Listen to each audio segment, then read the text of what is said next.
Hi, I'm Jesse Haller, product developer for Orvis. One of the most important parts of European nymphing technique is getting your flies to the strike zone. There are three main ways to get your flies to the strike zone. One is your fly weight, the other tippet diameter, and the third is how your flies enter the water. Selecting the correct fly weight can be a little bit of a trial and error process, and as you can see, there's different currents and depths just right here in front of me.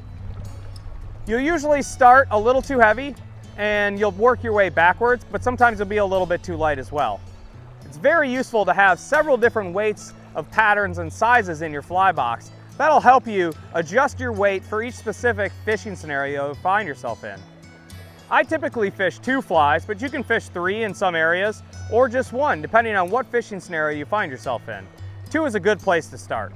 I usually put my heaviest fly on the point, which is the furthest away from my fly rod, and then I put a second fly, usually slightly lighter, about 20 inches up the leader. Some people may choose to add split shot to their leader.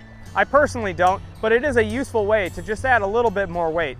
Typically, I connect that slightly between your 2 flies if needed. Often overlooked is tippet diameter when trying to get your flies to the bottom. A 4x piece of tippet will sink much slower than a 6x piece of tippet. I often recommend people who are just getting started use 4 or 5x just to get comfortable with the technique.